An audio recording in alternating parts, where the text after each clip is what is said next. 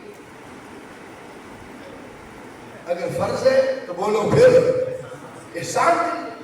کیونکہ ابھی آپ نے پڑھا نماز پڑھ کے نمازی کا کسی پر بولو احسان نہیں ہے. حج کر کے 12 لاکھ روپے لگا کے حاجی صاحب کا بولو کسی پر احسان نہیں ہے. زکات دے کے کسی پر بولو احسان نہیں ہے. تو والدین کا ادب خدمت جب اولاد پر فرض ہے تو پھر وہ احسان کیسے؟ احسان کسے کہتے ہیں سن لیں. کسی کا کسی پر فرض نہ ہو, قرض نہ ہو, حق واجب نہ ہو, آپ نے ایکسٹرا اضافی طور پر اس کے ساتھ جو بھلا کیا اسے احسان ہے. اضافی طور پر ایکسٹرا آپ نے کسی کے ساتھ بولو کیا کیا, بھلا کیا, اسے احسان کہتے ہیں. سادہ سی مثال دے کے سمجھا دیتا ہوں. آپ نے کسی کے بیٹے کی شادی پر نیوندرا ڈالا 2000 روپے. کل کو اس کے بیٹے کی شادی کا آیا وقت, اگر آپ نے بھی 2000 دیا, آپ نے گھر کا گھر پورا کیا, ان پر کوئی احسان نہیں کیا. اگر آپ نے 2000 کی جگہ 5000 دے دیا تو اب 3000 اضافی دیا, وہ ان گھر والوں پر آپ کا کیا ہوگا, بولے احسان کا. احسان کہتے ہیں کہ فرض, حق اور قرض ادا کرنے کے بعد کسی کے ساتھ ایکسٹرا اضافی طور پر بھلا کرنے کو احسان کہتے ہیں. اگر یہ احسان ہے تو بڑی محفل میں سے کوئی شخص امریکہ کی کمائی بھی لے کے آ جائے, کعبے کے غلاف کے نیچے اسے ساری زندگی چھپ کر ماں باپ کی دعائیں کرنے کا موقع مل جائے, اور ساری زندگی ماں باپ کے پیروں سے اٹھے گا, بیٹھا رہے اور خدمت کرتا رہے, پیر دباتا رہے.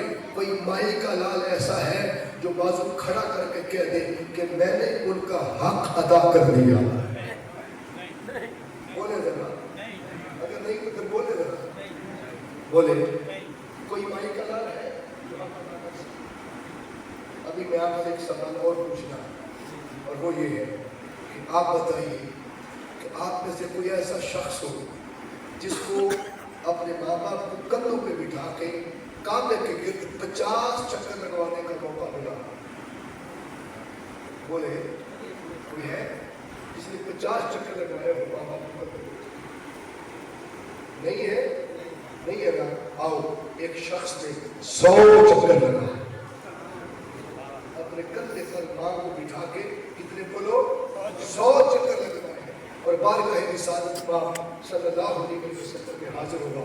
یا رسول اللہ, آج میں نے اپنی ماں کو کندھے پہ بٹھا کے 100 چکر کعبے کی گرد لگوائے ہیں, کیا میں نے اپنی ماں کا حق ادا کر دیا؟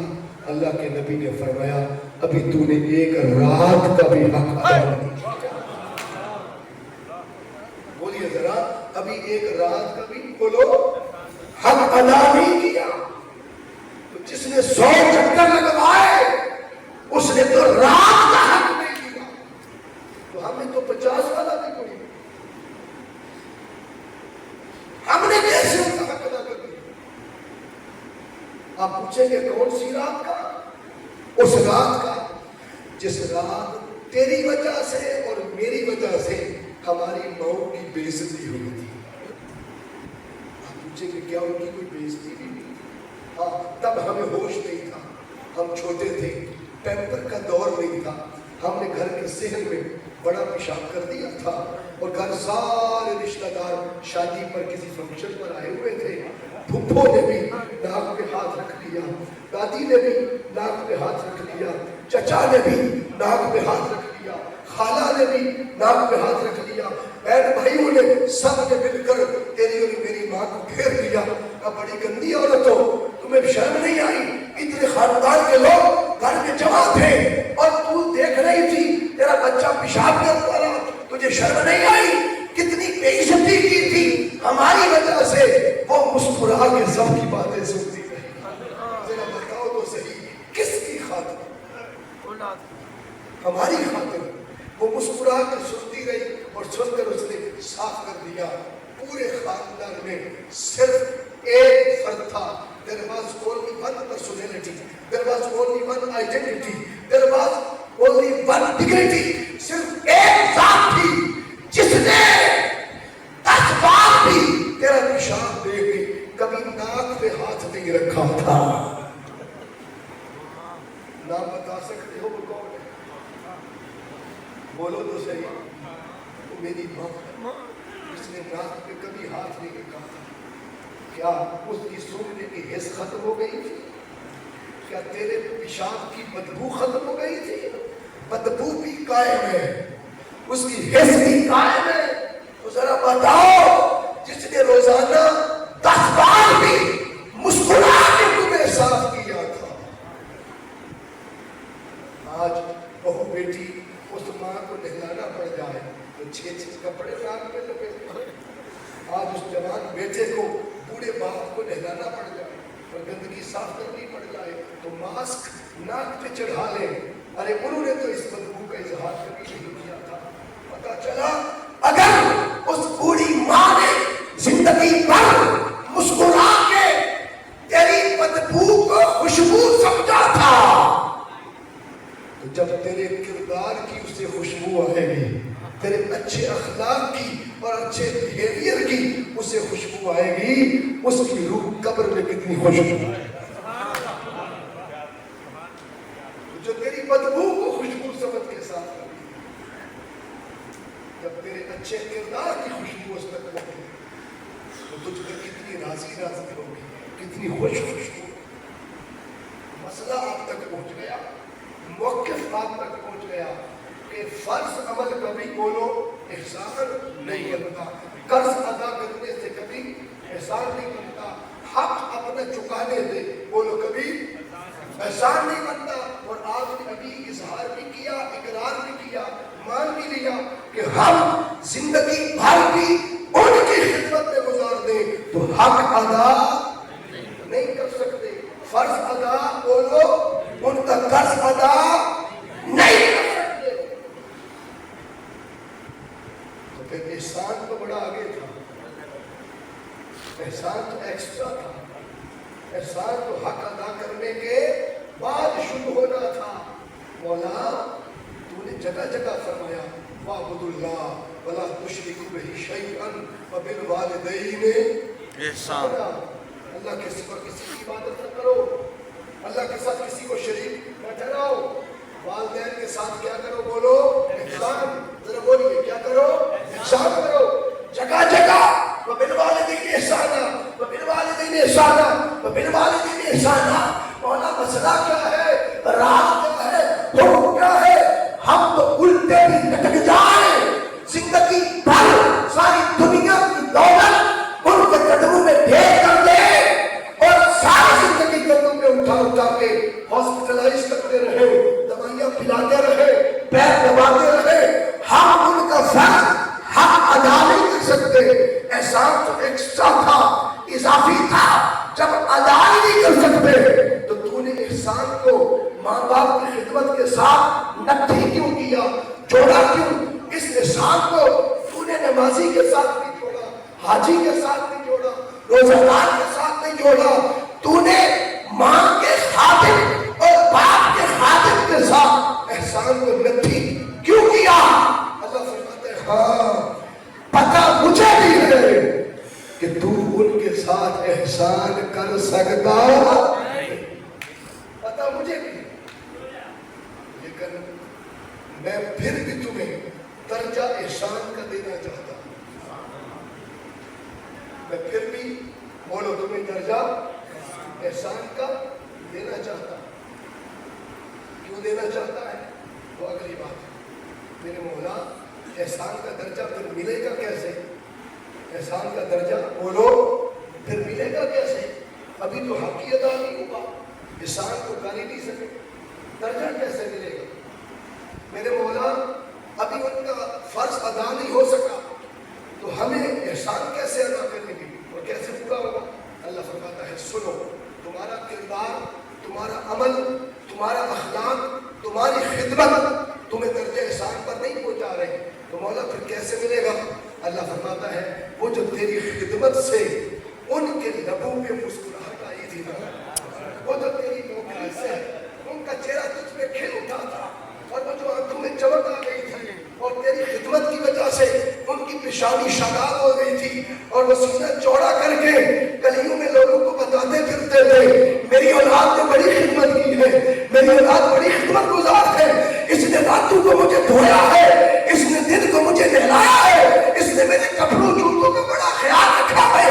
اللہ فرماتا ہے سن، تیرے عمل کی وجہ سے درجہ احسان کا نہیں دیا، وہ تو تجھ پر راضی راضی ہو گئے تھے نا، خوش خوش دکھتے تھے اور گلیوں میں مسکراتے پھرتے تھے، ان کی مسکراہٹ کی وجہ سے تمہیں درجہ احسان کا عطا فرمایا۔ نعرہ تکبیر، نعرہ رسالت، نعرہ حیدری، نعرہ حیدری، نعرہ تحقیق۔ ان کی خدمت سے وہ جو ان کے لبوں پہ مسکراہٹ آئی، وہ جو خوشی آئی، وہ جو ان کا چہرہ لال رہتا تھا تیری نوکری کی وجہ سے، وہ جو ان کی آنکھوں میں چمک رہتی تھی تیری نوکری اور خدمت کی وجہ سے، اور لوگوں کو بتاتے پھرتے تھے میرا فلاں پتر بڑا فتویٰ مانگا ہے، اس نے میری بڑی خدمت کی ہے، اس نے میری بڑی نوکری کی ہے، اور میں وہ جو دن رات تیری خدمت کے اس نے گن گائے تھے، اس کی وجہ سے تمہیں میں نے درجہ احسان کا دیا ہے۔ اب سنو، احسان کا درجہ کیوں دیا ہے؟ تاکہ رب تمہیں جنت سے اٹھا کر اپنے محبوبوں کی لسٹ میں داخل کرے۔ ابھی علامہ صاحب نے آپ لسٹ گنوائی اولیاء کی عظمت کی، ٹھیک ہے؟ اللہ چاہتا ہے کہ جہاں داتا گنج بخش علی حجویری ہے نا، میں تمہیں وہاں دیکھنا چاہتا ہوں، جہاں بابا فرید ہے میں تمہیں وہاں دیکھنا چاہتا ہوں، جہاں خواجہ اجمیر ہے میں تمہیں وہاں دیکھنا چاہتا ہوں، جہاں شمس العارفین ہے میں تمہیں وہاں دیکھنا چاہتا ہوں، جہاں مختار کاکی ہے میں تمہیں وہاں دیکھنا چاہتا ہوں، جہاں سلطان باہو ہے میں تمہیں وہاں دیکھنا چاہتا ہوں۔ مولا انہوں نے تو کئی سال ریاضت کی، مجاہدت کی، محنت کی، اور پھر تیرے محبوبوں کی لسٹ میں داخل ہوئے۔ ہم تو گناہگار ہیں، خطاکار ہیں، سیاہکار ہیں، پلے ہے ہی کچھ نہیں، ہمیں کیسے وہ رتبہ ملے گا؟ رب فرماتا ہے تیرے عمل کی وجہ سے دے ہی نہیں رہا، ان کی خوشی کی وجہ سے دے رہا۔ تمہیں محبوبوں کی لسٹ میں داخل کرنا چاہتا ہوں، اور منہاج القرآن اس صدی میں کوئی بات قرآن و حدیث سے باہر آپ کو نہیں دینا چاہتا۔ شیخ الاسلام ڈاکٹر محمد طاہر القادری مرتضی اللہ علیہ نے سیاست پر بات کی ہو، ریاست پر بات کی ہو، یا مصطفیٰ کے دین پر بات کی ہو، یا مذہب پر بات کی ہو، کبھی دلیل اور ایویڈنس سے ہٹ کر بات نہیں کی۔ اس لیے ڈاکٹر محمد طاہر القادری صاحب کے تاج پر بیٹھ کر جو ہم نے سیکھا اس میں سے ایک بات آپ کو اس کر رہا ہوں۔ حاضرین محترم سنیے، اللہ نے احسان تیرے کردار کی وجہ سے نہیں دیا، ماں باپ کے خوش ہونے اور مسکراہٹ کی وجہ سے دیا۔ احسان کا درجہ کیوں دیا؟ تاکہ تو احسان کر کے محسن بن جائے۔ اور سورہ آل عمران کی آیت نمبر 134 اور 135 میں اللہ نے فرمایا واللہ یحب المحسنین، اللہ محسنین کو اپنا محبوب بنانے کا اعلان کرتا ہے۔ اللہ احسان کرنے والوں کو اپنا محبوب بناتا ہے۔